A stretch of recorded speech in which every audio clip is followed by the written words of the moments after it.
Welcome to Access to Inspiration, the podcast where we bring you conversations with remarkable people who inspire us to think differently about the world and our place in it. I'm Sue Stockdale, your host, and today I'm speaking with Alice Morrison, adventurer, author, and TV presenter. Alice has walked across deserts and immersed herself in cultures from Morocco to Saudi Arabia. In this episode, Alice shares her experiences of resilience, discovery and connection, from surviving the Moroccan earthquake to navigating the vast landscapes of Saudi Arabia on foot. Her insights into adventure, cultural understanding and the power of storytelling, I'm sure will leave you feeling both inspired and curious about the world beyond your doorstep. As always, you can follow along with this episode by reading the transcription on our website at accesstoinspiration.org. Welcome to the podcast, Alice Morrison. It's lovely to speak to you today. Well, thank you for having me. Two Scottish adventurers on one podcast. I know, that's fantastic. It's really exciting. You're in Scotland as we're having this call, Alice. I am. But normally, of course, you would be in Morocco, in your home base there. Yeah. And it's Ramadan just now. How does that shape things when you're in Morocco? Well, Ramadan's very, very important, obviously. So there are 2 billion Muslims worldwide, and people usually start fasting for Ramadan when they're about 11. They do a few days, and then once they get older, they do the full thing. So all my neighbours are fasting, and it means that you don't eat or drink anything between the break of dawn and then sunset. So what that means at this time of year is 13 hours of no food, no water, or you certainly can't have a cigarette or anything like that. So it's kind of nil by mouth. It shapes everything, really. The truth is I'm slightly fleeing Ramadan because I have to do it when I'm at home. And this year I did 5 days and then I was like, oh, mate, I don't know if I've got the strength because I'm not Muslim and it's really, really difficult. So I completely take my hat off to all my lovely Muslim friends and brothers and sisters. And it's such an effort of will and of sacrifice. And it's a really good thing. And the thing I would say about Ramadan is it genuinely makes you think properly about all of those who don't have food and who don't have access to clean water and for whom hunger is a daily necessity, because actually being properly hungry is awful. It messes with your head. You can't concentrate. It stops you from reaching your full potential, I would say. But I guess you've had your fair share of challenges, Alice, whether it's eating no food or other things along in your lifetime as an adventurer. What sticks out in your mind most of all that's been most challenging during your journeys? Well, it's very hard because every single journey, every single adventure, I would say, has its challenges. I mean, if we're talking about the latest one, which is Saudi, the biggest challenge was I had terrible blisters. So for 3 weeks, at least, I was walking on feet that were agony, really. So every step I took was self-inflicted pain. And I think that is very difficult to come to terms with. A, you're in pain, which nobody wants to be in pain. And B, you're doing it to yourself because the answer to stopping the pain is stopping walking. But of course, I believed I couldn't do that because I was on this quest and it's very important to me. So I had to make the choice to knowingly and willingly and freely inflict serious pain on myself. So that was a bit of a psychological mess up and a physical one. And also, again, like hunger, pain really messes with you. It makes you very, very tired, I think, just keeping your head together. The hours you've got to walk and you're in pain. So you feel that all the time. So yeah, that was the hardest thing most recently. And you're going back for the second half of your epic, is it 2,500 kilometres across the north to south of Saudi Arabia? It'll be slightly less, we think, in the end. It'll probably be 2,300, but we haven't quite plotted the route yet for the second half. I can't wait to get back. To be honest, it was the most incredible and uplifting and joyous experience walking across Saudi so far. So yeah, I'm looking forward to it. I'll just make sure that I manage my feet a bit better. Well, at least you know what to do or what to look out for next time. I must say I've been in Saudi a few times working over the last few years, and it certainly challenged my preconceptions about the country and its people. From the things I've read that you've expressed about your journey so far, Alice, that seems to have been something that's been quite eye-opening for you about the welcome that you've had from the Saudi people. Yeah, absolutely. I mean, if you've been there, obviously you've experienced this yourself, I would say. I just encountered so much warmth and hospitality, genuine hospitality, and everybody wanted to help us. everybody wanted to give me some assistance. Now, they've never met me. I'm a strange Scottish woman walking across Saudi Arabia. I look odd. I am odd. And yet they would bend over backwards to try and give me some assistance, to welcome me to the country. Just so warm. I mean, really so fantastic. And then also the other thing, I don't know if you found this, Sue, but they're really funny people. They like a laugh. Yeah. These are party animals. Any excuse for some kind of celebration or marking of an occasion, and they love a prank. Oh my goodness, and a joke. So I had an amazing time. And I think the stereotype in the press is of a religiously very severe country where people are oppressed. Well, that's not what I found. I found a nation of incredibly hospitable, very jolly people. Now, one could imagine and describe you as a modern day Gertrude Bell. Oh, thank you very much. I'll take it. One of the books I'm reading just now, the Virago book of women travellers. I'm sure if there's another new edition of this, your name will be in there, Alice, with all of the amazing adventures you've done. For the listener that doesn't have a sense of your CV, there's many, many places that you've been. To me, it seems predominantly Middle East and Africa, and you've done something in the Himalayas as well. What attracts you to that region of the world? It's very simple. It's my background. So I was brought up in Africa. I was brought up until I was about 11 in East and West Africa. My first 8 years were in Uganda. My parents were teachers there. So those very, very early memories are incredibly important. And I'm sure if you've got children or grandchildren or you yourself will see how as you go through life, you tend to gravitate back towards those very early experiences. They're very meaningful. They imprint on you. So I think it's no surprise that I feel very comfortable going back to Africa. And then the Middle East, because I studied Arabic at university here in Edinburgh. Since I was 18, it's been one of the very important aspects of my life. Studying Arabic, Islam, Middle Eastern culture gave me a huge insight into a culture that was totally different from my own and so rich that, again, it was quite early on in my life and it just stayed with me. And even if I haven't always worked in it, I'm coming back to it. And now it's such a great pleasure for me to use my Arabic all the time and to learn more and more and more about the countries I'm going around and the people I meet and the culture. I mean, I find it endlessly fascinating. In those university days, Alice, what made you want to study Arabic in the first place? I've talked about this before because it was very good advice from my parents. My parents, obviously, as everyone's parents are, huge influence on my life, a very positive influence on my life. I had to choose because I went to school in Scotland. So I left when I was 17. So I chose my university subjects when I was 16. I mean, Sue, what did you know when you were 16? Nothing. I think I wanted to be a cook on an oil rig then. Oh, well, that's quite an exciting option. I hadn't thought of that one. That's it. I think when you're 16, you know very little. And my parents really guided me. I was good at languages. I was good at English. They guided me towards Arabic and I studied Arabic. And it was the best piece of advice I've ever been given. And in between doing your studies and being a full-time adventurer, you've had a career in journalism. How do you think that shaped what you're doing today? Because to me, it might be obvious around storytelling that seems to be what you're passionate about doing as well as exploring. Oh, thank you. Well, that's very nice. I'm so glad you've extrapolated that because it's true. There are three things I love about my life. Number one is doing it, basically just doing it.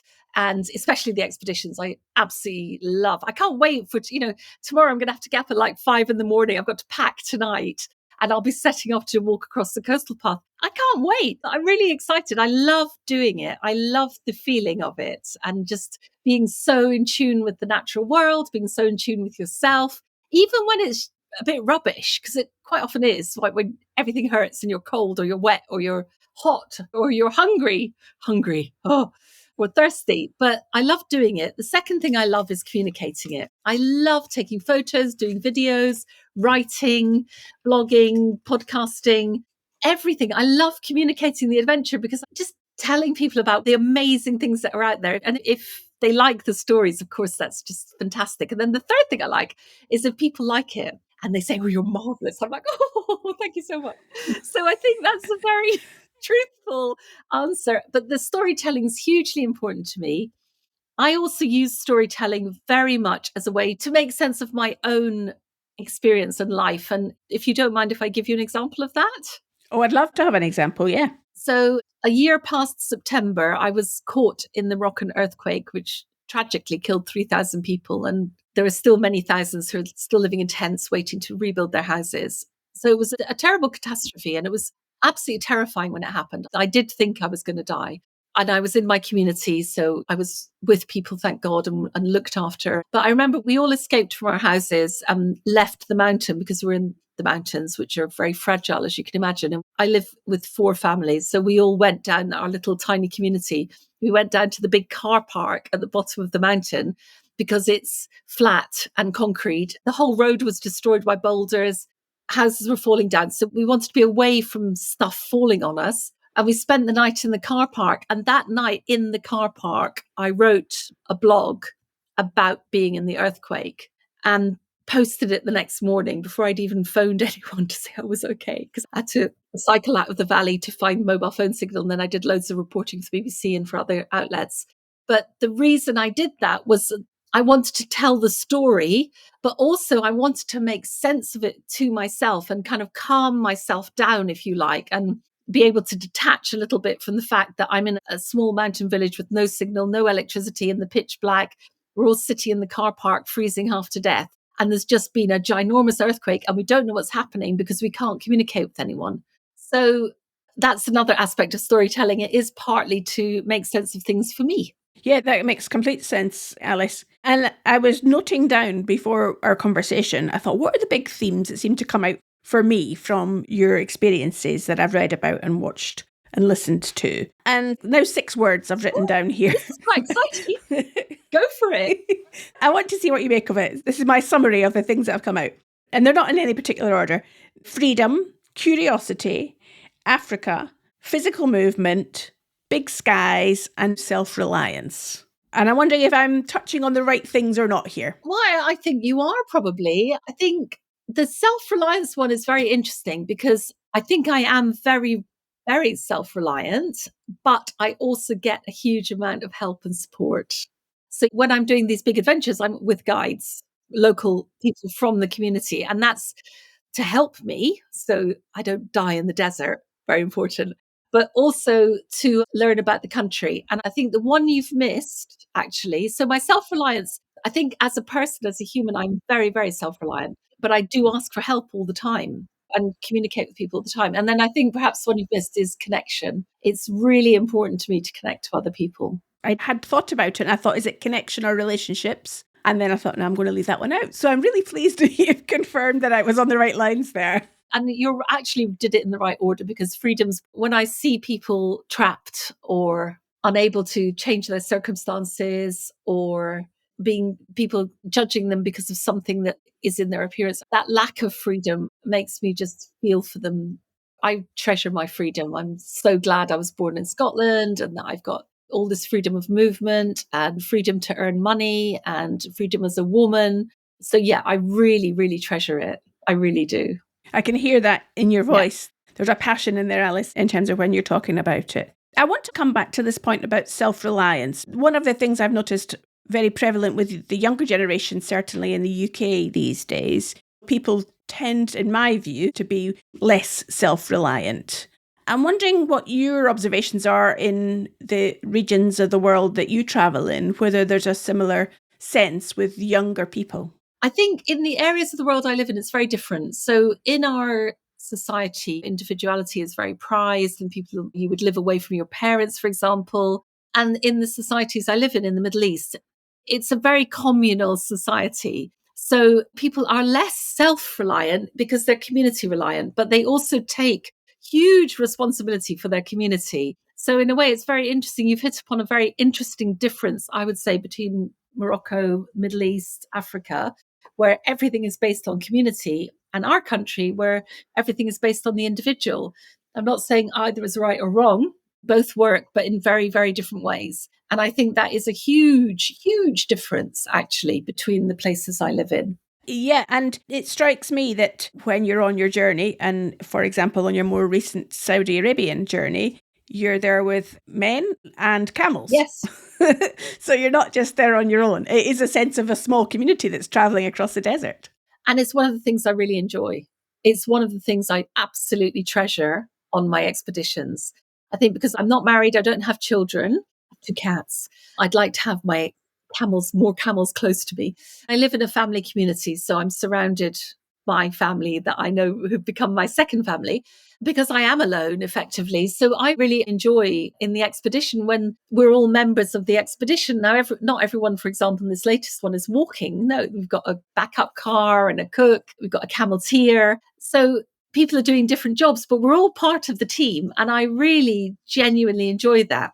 And I find it interesting. Where I live in Morocco, it's very female oriented because in all the societies I tend to move in, it's gendered and the genders have different, they socialize separately, men and women, they often eat separately, except in the family. So in Morocco, when I'm at home, I'm in my little house with my four family neighbors. So it's all the women are who I socialize with primarily. I do also socialize with the men because I go walking in the mountains, but I primarily socialize with women. So one of the things I really enjoyed on my Saudi trip and on all the expeditions is I am mainly in the team, not meeting, but in the team, I'm mainly with men. And actually, I really like having that different energy. And how do you think that they view you, given what you've just said about the societal nuances in the regions that you live and travel? Well, I hope they love me as much as I love them. One of the many things I have in my favor, but a really big thing, and it's very important to talk about this, is age. Because I'm older, the sexual tension has gone. It really has gone. So I think that is hugely useful because the men can look at you as an auntie or a sister, an older sister, or their mother.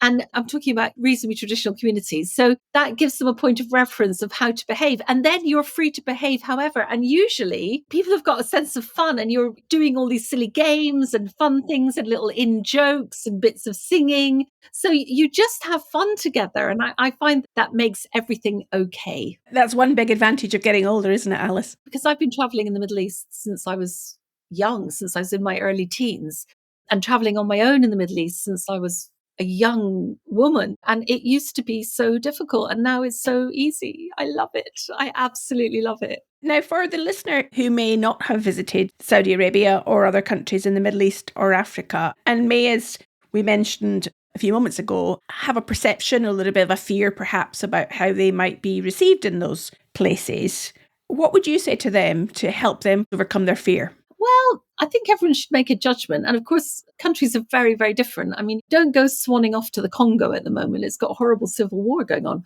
But what I have found is just that people are so open to you and so genuinely welcoming.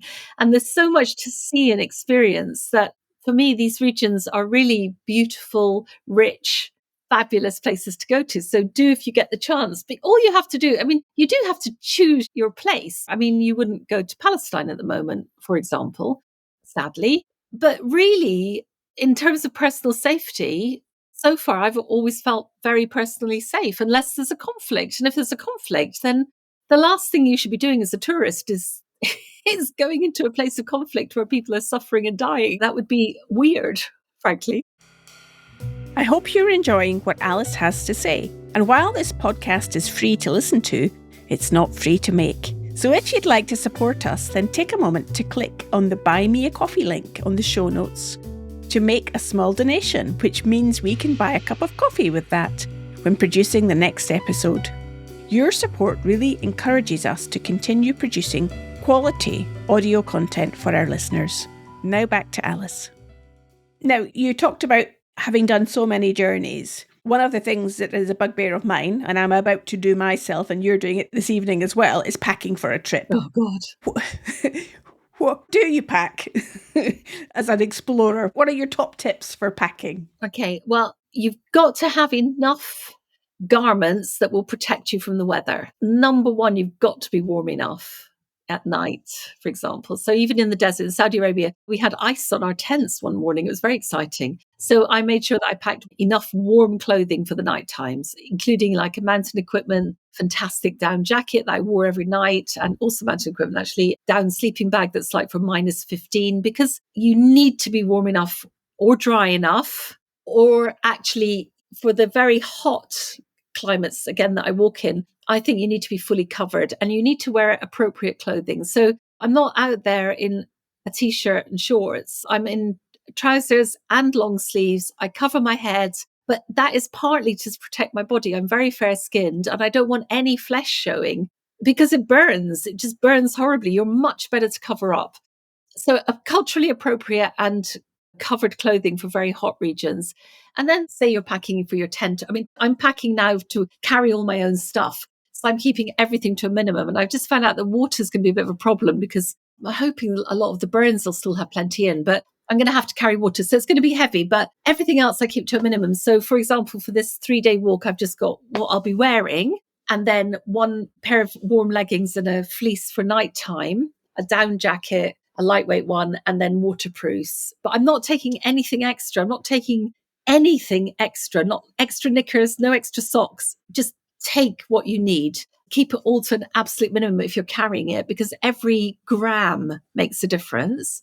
And then if you're like me on my big expeditions, I've got support. And the things that you need to remember then are communications. You need to have enough battery power or solar panels to recharge your devices.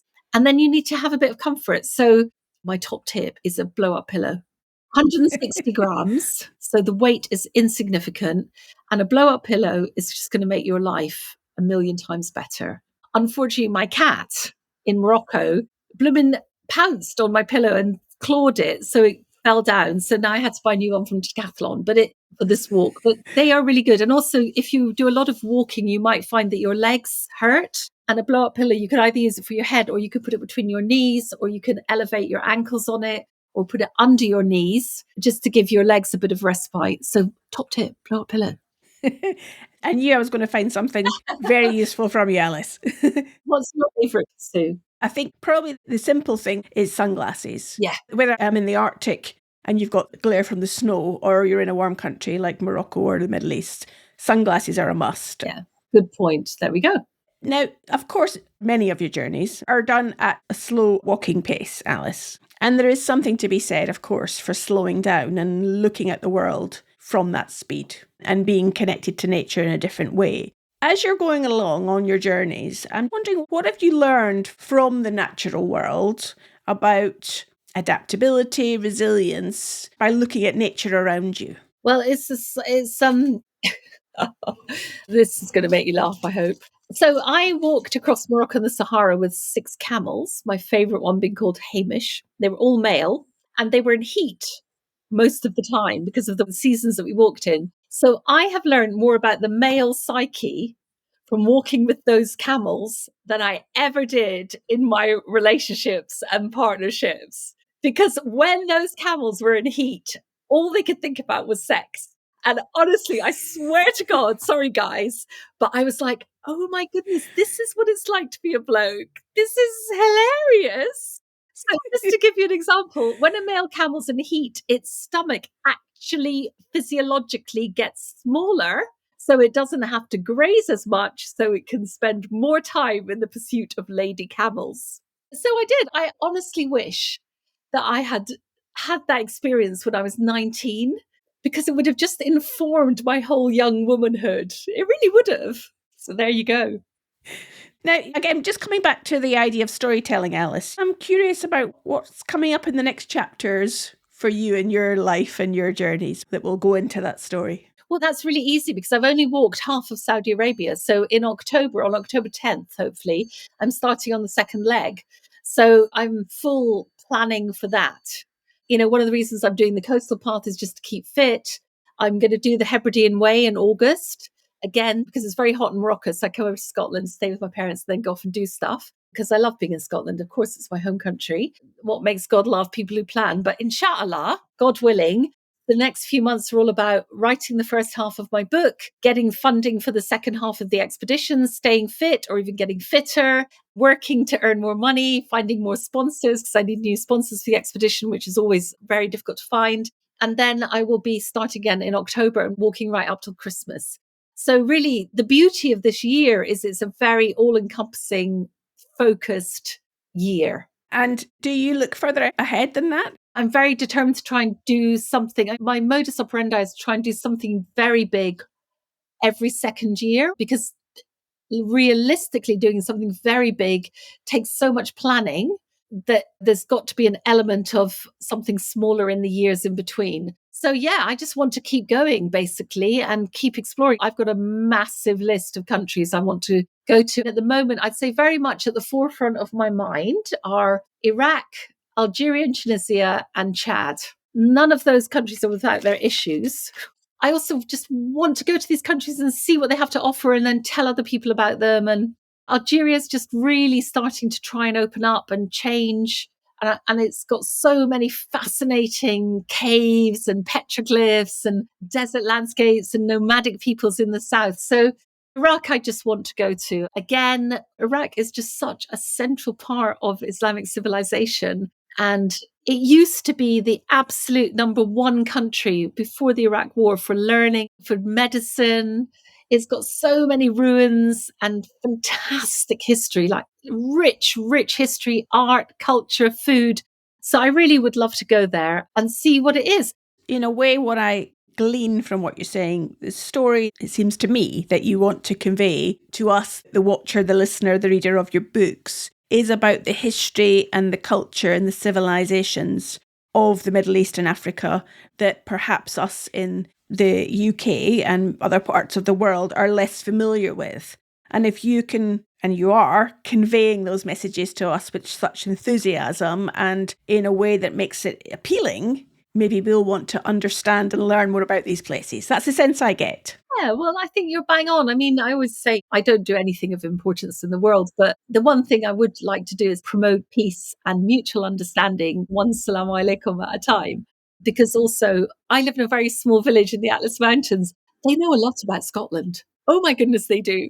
Nobody's in any doubt about where Scotland is. And if you think about it, far, far away. But anyone who travels, anyone who goes outside of the country, you are also an ambassador for your country. The person from the country you've gone to who meets you will judge your country on you. That's so true. Maya Angelou said, and I'm paraphrasing, but she basically said that, look, travel can't change everything, but perhaps if we get to know each other more, we can become friends, or at least we can understand each other. And I do think if we try and work towards that mutual understanding, we're in a very polarized world, which is entirely unnecessary, because all that I have ever found everywhere I've been is that human beings are basically the same and that human beings are basically decent. You're touching upon there really one of the reasons why we started this Access to Inspiration podcast was to be inspired by people who may be unlike us, or we may perceive as unlike us from other countries, other cultures, other backgrounds. And in that theme of inspiration, Alice, I'm wondering who or what inspires you? I find myself very inspired by people who've been put in terrible situations and make every effort to come out of them. I'm inspired by my parents because they lived a very adventurous life without feeling the need, like I do, to put it all over social media, which they find hilarious. But let me give you an example, because this is the kind of person that really inspires me. So I was in Berlin last month. I've just written a blog about it actually on alicemorrison.co.uk, so you can read it there.